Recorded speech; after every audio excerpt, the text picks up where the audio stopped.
Tudo bem, Danilo? Fala, pessoal. Boa noite. Danilo, aqui atrás. Queria te perguntar sobre o Rodrigo Caio, né? Que também foi um zagueiro muito experiente. Como é que vem sendo esse começo de trabalho com o Rodrigo Caio? A gente vem vendo muitos gols de zagueiros, né? Teve o gol do Léo Ortiz há um tempo atrás, hoje foi seu. Como é que vem sendo esse começo de trabalho com o Rodrigo? Assustador. Falei com o Alex, Alex, o Rodrigo tem 31 anos, já parou, então tá chegando a nossa hora, a gente tem que se segurar.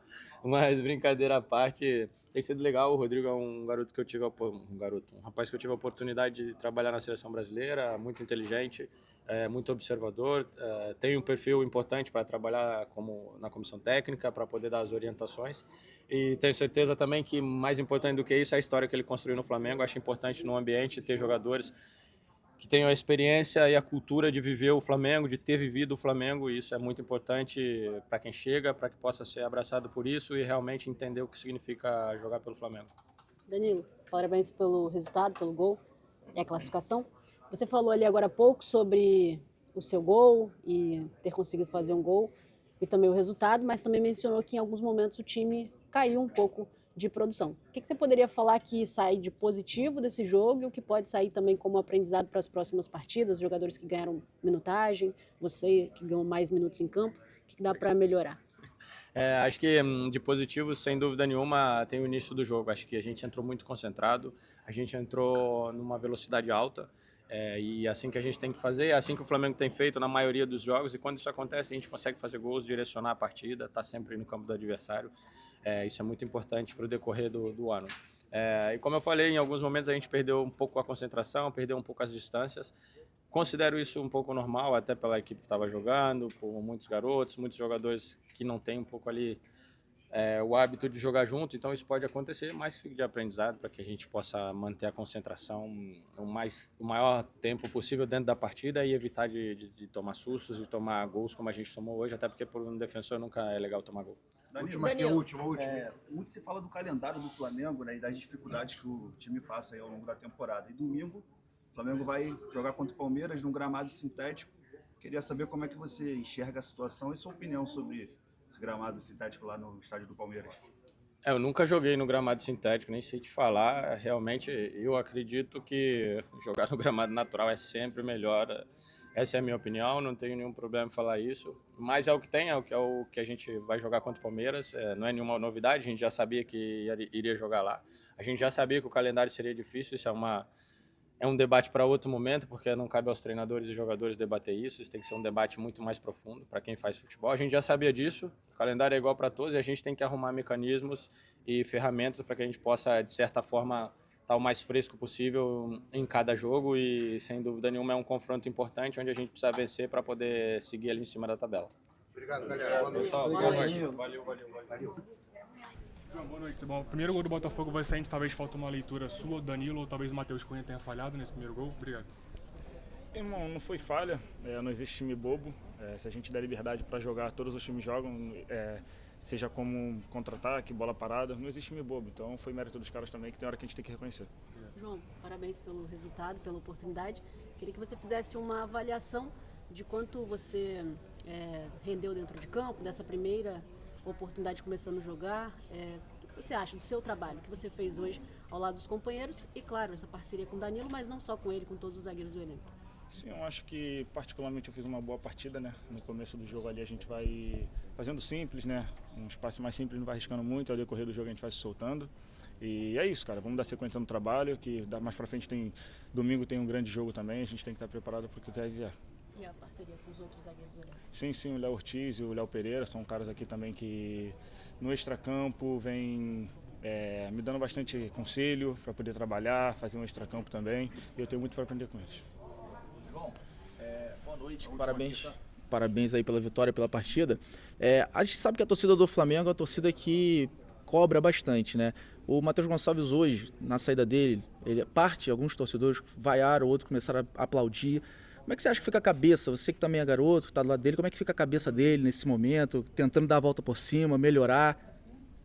Cara, em relação à torcida, eles são o nosso 12º jogador, e em relação à cobrança, a gente não vai conseguir mudar isso, a gente só tem que se adaptar o mais rápido possível, e se eles estão cobrando, é absorver e trabalhar, e dar sequência no trabalho, que eu tenho certeza que o Matheus Gonçalves é um excelente jogador, fez uma excelente partida também. É isso. Valeu, galera. Obrigado. Parabéns, João. Pois é, acho que para mim foi muito especial estar retornando ao Maracanã.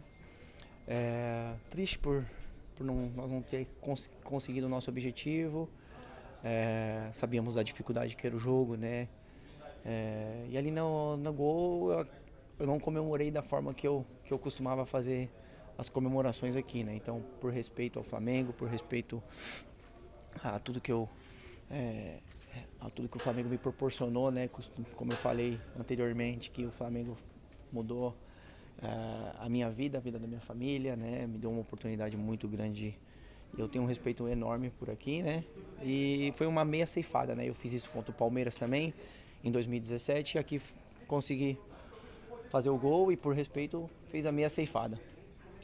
Dourado, é claro que o que acontece no campo, né, fica no campo, mas o torcedor ele fica querendo saber o que houve, bastidor. Teve uma situação, você ali junto com o Gerson, que depois você tentou falar com ele dentro do campo, ele não quis falar, ele ficou um pouco irritado. Pode explicar pra gente o que aconteceu ali, o que você tentou falar com ele, o que ele falou com você? Não, normal, situação de jogo, acho que ele tentando defender as cores do Flamengo e eu também, né, tentando representar as cores do Botafogo. E ali no calor do jogo foi um lance ali que foi uma interpretação, ele teve a interpretação dele, eu tive a minha, houve uma discussão, mas nada pessoal, nada que venha se estender, né? Acho que ali ficou ali no campo, depois o árbitro soube conduzir da melhor forma, eu expliquei para ele o motivo da minha reclamação, não foi nem pela entrada que ele me deu, né? Tinha sido mais por eu ter mesmo machucado e torcido ali sozinho e ele, enfim, e aí ficou ali mesmo essa discussão que é normal de jogo.